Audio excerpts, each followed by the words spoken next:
Welcome to my channel, where there are interesting and equally sensational stories. Listen to today's story. Divorcing my cheating wife after she blew up her second chance. 14-year marriage ending. My wife of 13 years had a deep emotional affair. Our marriage wasn't the best, and I understand her feeling of not feeling much affection for me. Long story short, she left to work in another state for 5 months. While she was gone, we agreed that when she returned, we would go to marriage counseling. However, in the months leading up to her return, she became involved with a coworker. I discovered heavy flirting through text messaging, and over time, she has revealed more and more about the affair. She lied to me when I first asked her about it, and she has lied several more times since me finding out. She says she's taking responsibility for it and is remorseful, but she gets angry whenever I ask more details or get depressed about it. She has since quit texting on her phone and only uses Facebook Messenger and Instagram to communicate with people and deletes every message immediately after it is sent or received. I immediately have been taking extreme steps to try and keep tabs on what she is doing and communicating with, and she says that the behavior is driving her away. I try to explain that if she was more open, I wouldn't feel the need to do these things. She tells her friends and therapists that it's to control her. And she says she has a piece of human right to privacy. I agree with privacy unless you are trying to save a marriage after an affair. I feel like she is doing all the opposite things she should be doing. She's dismissive and irritable when asked questions about the affair. She blames the affair on the marriage. She says things like, "It was only an emotional affair." She has apologized, and at the times, it felt sincere, but then it feels undermined later on. I also feel like she is gaslighting me by telling me that my reactions aren't normal and my obsessive behaviors aren't normal, and the problem is me and I need to get help to stop obsessing so much. But everything I read says these behaviors are normal and that the other person should have empathy towards these feelings. Am I crazy for wanting to make this work? I really love my wife, and I was really excited to repair our marriage before the affair happened. Now I feel like I'm alone to fix it, and I have to just accept the affair and accept that I will actually have less transparency than I have had at any point in our marriage. A couple quick reactions before we move on to the update. Beb252 says she's still deep in her affair fog. She's definitely still in the affair. She just doesn't want to admit it. You can't repair a marriage when you're the only one participating. She's the one cheating. She should give her full cooperation, but she's moving further away. You should consult a lawyer now. Our other comments coming from, first of all, how dare we? You cannot reconcile unless neither party wants it. She is clearly not wanting to reconcile. She also needs to learn the difference between privacy and secrecy. However, it is pretty much standard that after an affair of any kind that the betrayed spouse gets full access to all devices, including passwords to all social media in order to reconcile. It's basically the wayward spouse's way of showing they are no longer doing anything that they shouldn't be doing. She isn't acting like a spouse who wants to reconcile. She isn't acting remorseful at all. Reconciliation will never work with her having the attitude she has, and she absolutely should not be saying it's just an emotional affair. You are feeling normal feelings post-betrayal and not asking for anything that is abnormal after infidelity. Update. Well, I tried 14-year marriage ending. It's been about 4 months post-D-Day. It's been a wild up-and-down journey. I still have trouble understanding at all. I don't really know how we got to this point. I'm having a lot of what-ifs, but at this point, I'm just trying to accept everything. The bottom line is my wife was not capable of accepting responsibility in a meaningful enough way to help me heal. She would say she's sorry. Sometimes, she would tell me she loves me sometimes. She would respond with empathy sometimes, but she would tell me she already said she's sorry and I need to deal with it most of the time. She would tell me if I didn't love you, I wouldn't be putting up with all this most of the time. She would respond to my emotions with, "You need to snap out of it, or talk to your therapist if you want to move on." Most of the time. If I could point to one thing that I needed the last 4 months to heal, it would be consistent affirmation that she cares. I was trying to do things for her, but she was apathetic to me.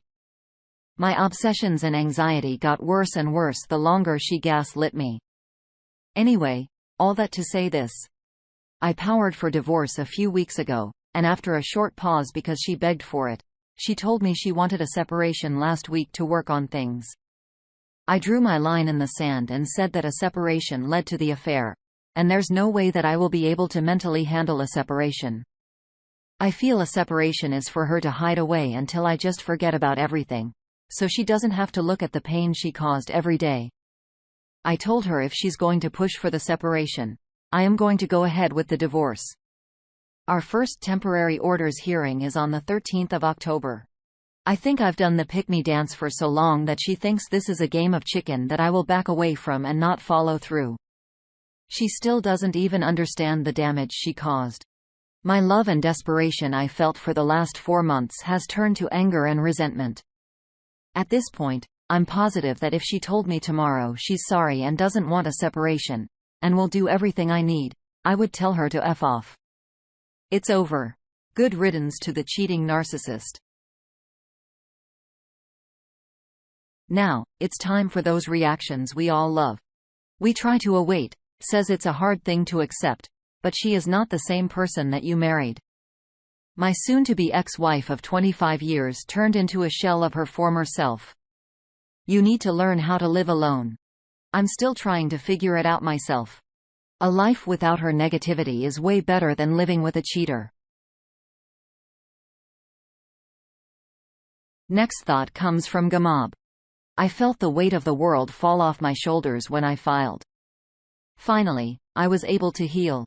You should feel the same. I wish you luck.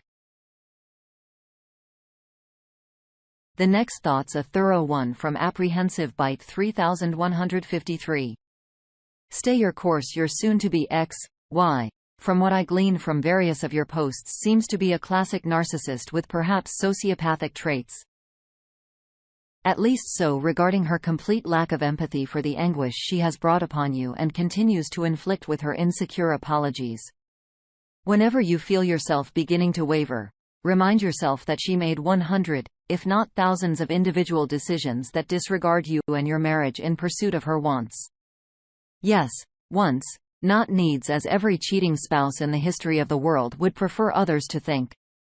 She had all her wants fulfilled and now suffers only the consequences she knew she was risking with each of those 100, if not thousands of decisions to pursue those ones. You, on the other hand, did not decide to take any such risks and have had to bear the full brunt of your anguish due only to her decisions. She doesn't love you, probably never has absolutely no empathy for the devastation she has made of your psyche by her decisions. Does not respect you, nor find you worthy of her affection. Read that again, memorize it, then repeat it to yourself every time you even think of wavering in your resolve to be free of her. As for the anger, I would recommend you just let that go. Except to the extent you may be angry with yourself or letting such a person get into your heart in the first place, she doesn't care about your anger any more than she cares about your anguish. File. Go 100% no contact, except as necessary to pursue the divorce. Then hold on to only that small bit of anger at yourself that will keep others, such as her, from getting into your life going forward. Then say no contact forever. It takes a while, but for me, at least, it has become much easier to be alone than it was to live with she who shall not be named. The stress of worrying about her approval of whatever I want to do from the time to time has lifted. And after what I now recognize as over 2 decades of low-grade depression dressed up as stoicism, I can breathe again. I'm not all the way there yet, but I'm beginning to realize more and more what there feels like, and it is very nice. Alright, last comment before moving on to the next story. Chulu Almighty says, you just took the toughest step. Hold your head high and be proud that you were able to walk away from someone who didn't return the love and effort you put in. It'll be odd adjusting to single life, but this is the time that you start to do stuff for you again for the first time in over a decade. They may not mean much from an internet stranger, but I'm proud of you. Alright. Next story. My husband cheated on me and said it was all a joke. My husband cheated on me a month ago and says it's all a joke. He was supposed to play pool with his friends that night, and something told me to ask him to turn his location on. Throughout the whole night, he was talking to me until he was at a weird location, then just silence. His phone was off and I could no longer track him. I decided to check his Snapchat, and there it was, multiple women he had been talking to, and he even made plans to see one that night. The last message was, "I'm here." My heart freaking broke. The worst part too is that day I told my friend the one thing he would never do is cheat on me, and bam. He acted like it was my fault and tried to say that he was only trying to make the girl look stupid and desperate, but it doesn't make sense. That night, I couldn't get a hold of him for 4 hours. It removed me off all social media, and he was messaging these girls on Snapchat. Much more sneaky can he get than to say it's a joke because his friends told him to do it, but they are single. I feel so betrayed and I hate him for it. I'm not sure what to do. I'm trying to stay, but I go crazy whenever he leaves, and I've been saying hateful stuff. I can't help it. I'm just so sad and keep replaying their messages over and over in my head. I'm not even sure if it's going to work. Sleeveless in Seattle starts off with the comments. The joke is on him expecting you to tolerate this. How old is this guy? Drop some of the divorce papers on his butt. New Classic 90 chimes in. It wasn't a joke, so now it's time to decide what you want to do about it. You can either have an honest conversation with him about your new open relationship because not going to stop, or you move on to someone better. Independent ad 5091 says okay. So apologies for masculine over undertones, but, bro, man the F up and walk out already. Due to totally gaslighting the F out of you. You said at the end, I don't think this is even gonna work. F. No, it's not. He's supposed to be a husband, not a boyfriend, not a fling. Right now, he's playing games, acting like a child. You're in a sea of emotions because of his BS. It will stop eventually when you decide to get out of the boat and come back to land. Hopefully, that makes sense. Best wishes. Sorry that this has happened to you, but can't be an awesome chance to learn and grow. Alright, one more story before we call it. Girlfriend cheated after 3.5 years of dating. My now ex-girlfriend, 30 female. Let's call her Lisa. Cheated on me, 28 male, while going on a birthday trip alone. We lived together for 2.5 years. I was supposed to go with her, but I had extreme fear of flying and had a panic attack before going on the plane, so opted not to go. I always had fear for flights, but this was the only time I ever got scared away from the plane. I flew many times this year in a first-year relationship because we were doing long distance. This was her birthday trip, so I offered to pay for a different road trip to make up for it, but she went on the flight alone after considering my options. I felt bad about letting her go alone, so I paid for a 4-star hotel for her entire stay and bought a very expensive necklace from Tiffany & Company for her actual birthday as a surprise gift. She met up with some of her old friends on the last days at the city she was hurrying and reconnected with a guy she met at a conference 7 years ago. Never talked to during the 7 years. She went out on a day with him the day after and made out in the park, telling him she's single, and the day after that, she went bar hopping with him and slept with him at his place. She put her phone on Do Not Disturb that night. During this whole time, she was living in the expensive hotel room I paid for.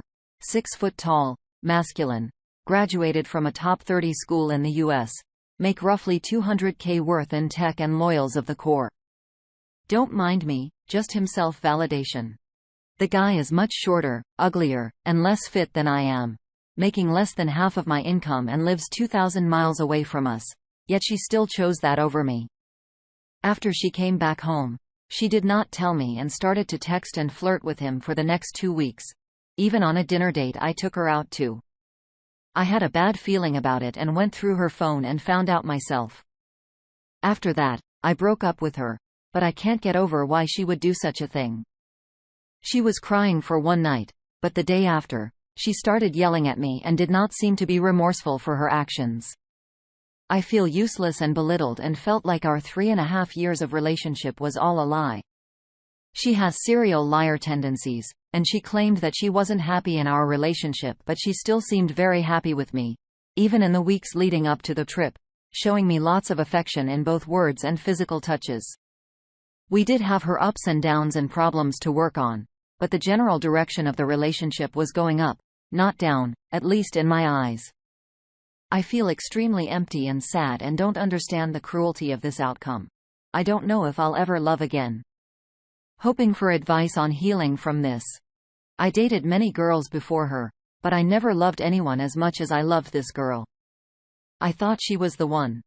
Now, I'm in the process of moving out of our apartment and move back to a city where my family and friends are.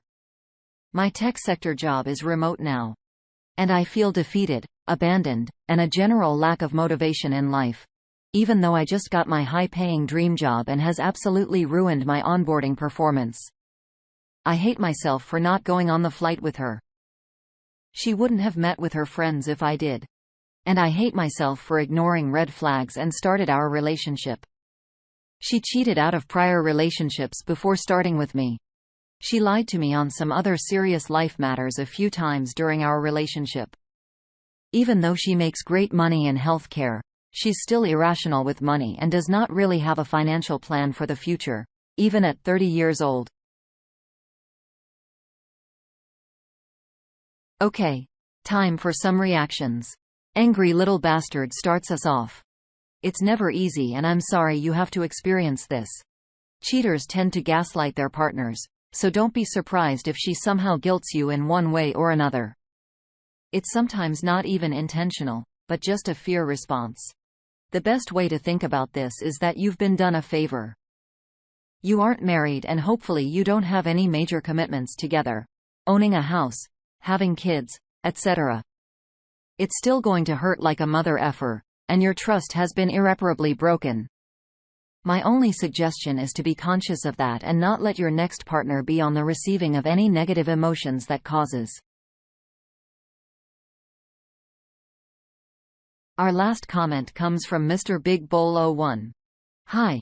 I'm so sorry this happened to you, but you must remember at least one thing.